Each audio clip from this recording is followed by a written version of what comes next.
ግርም የሚለኝ ማለት ነው አረብ ሀገር የምንሰራ ሴቶች ሁላችንም በእነሱ ጩኸት አሚሯችን ተበክሎ ጧት ማታ ያንን ሽንት ቤት ፈግፍገን ሁላችንም ማታም ስንነሳ ጣርገን ጧትም ስንነሳ ሽንት ቤት መወልወያ ክሎሮክስ ይዘን ነው የምንሄደው።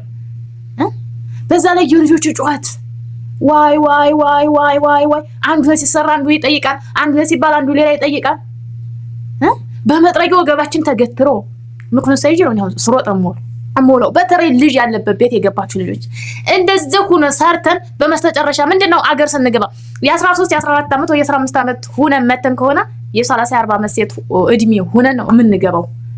በመስተጨረሻ ያመጣነውን ገንዘብ ይዘን ከሽፍ አድርገን ኢትዮጵያ እንገባለን።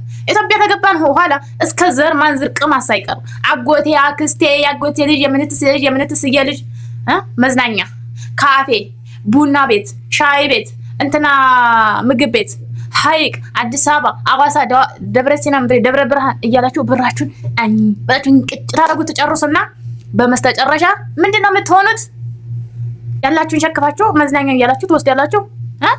ግትር ተገትሮ ከመቅረት ይሄን ሁሉ ከማረግ ያለሽን ከሽፍ አድርገሽ ሄደሽ እያንዳንድሽ አገር ለመስጠት አለብሽ መስጠት አለብሽ አለ መስጠት በኋላ ብርሽ ሲያልቅ ያም እየተነሳ አላህ ይቻ ሀገር አረብ ሀገር ሄዳ ነቅራ መጣ አረዳ ይችላል ለማንም ስታበላ ለማንም ወንድ ስትዝረከረክ ያቺ ያረገችልን እኮ ልጅ ናት ያቺ የረዳችን እኮ እህታችን ናት የሚሏችሁ ሰው የለም። በመስተጨረሻ ቆመሽ ትቀሪያለሽ እያንዳንድሽ ያቺ ምንም የላትም ብርሽ እስከሚያልቅ ግን ያን ሁሉም ዋይ ዋይ ዋይ የት ነሽ የሚወድ የማይወደውም አታውቁም አትለዩትም ማለት ነው።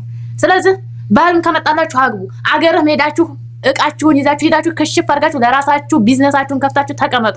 እዚህ አገር ልገባ ነው ለከሌንትን እያላችሁ እየሰበሰባችሁ መሀል ሜዳ ላይ አትውደቁ። በመስተጨረሻ ወይ ኑሮ ይመራችሁና ወይም በቃ አማራጭ ሲያጣችሁ ስታጡ እዚህ እኮ ሳውዲም ሆነ ሌላም ሀገር 15 20 ዓመት 10 ዓመት ተሰሩና ኢትዮጵያ ትሄዱና ያላችሁ 2 ወር 3 ወር ትጨርሳላችሁ። ከዛ ባል ሲመጣ አላህ ያቺ ወይላት ያቺ ሰው ሀገር ብሯና ባክና ስዘል ኑራ ከዛ እንደገና ወደ ዱባይ ወደ ኩዌት ሳውዲ መግባት ያልቻላችሁ ማለት ነው። እንደገና በስተርጅና ስደት ትመኛላችሁ። እስከዛሬ ያጠፋው ጠፋ። ተንግዶ ወዳ እውቀት ያዙ ተማሩ። አሁንም መሳፈር መኖር መሄድ ለምትፈልጉ ልጆች ብራችሁን ይዛችሁ አገራችሁ ግቡ።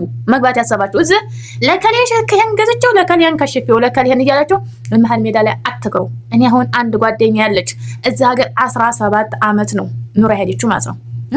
ኢትዮጵያ ስትሄድ ያልገዛች ለኮተ ዘር ማንዘር የለም። አሁን ግን አጀቢያችን እንዱ ቀልጣ አጀቢያችን ይሄው ፕሮሰስ ጀምራለች ዱባይ ልትሄድ ማለት ነው። መጀመሪያ ላይ ታይ አገር ሄደሽ መጀመሪያው ስትንላት አልሰማችም። ስለዚህ ውድ እህቶቼ ከራሴ ጀምሮ አትሸወዱ፣ ለራሳችሁ እወቁ። እዚህ በክሎሮክስ በዲቶል በእንትን አሚሯችን ልባችን ሰውነታችን ተበርዞ እንደገና ሄደን አገር ያለንን ይሄን ሁሉ የሰራነውን ነገር ወርግፍ እናረግና በኋላ ጨርቄም ማይቀም እኛ እኮ አረብ ሀገር ስንሰደድ ማንንም ልንረዳ ሳይሆን ለራሳችን ልንቀየር ነው። እግር እጅ ያለው ሰው ሰርቶ መብላት ተፍጨርጭሮ መኖር ይችላል።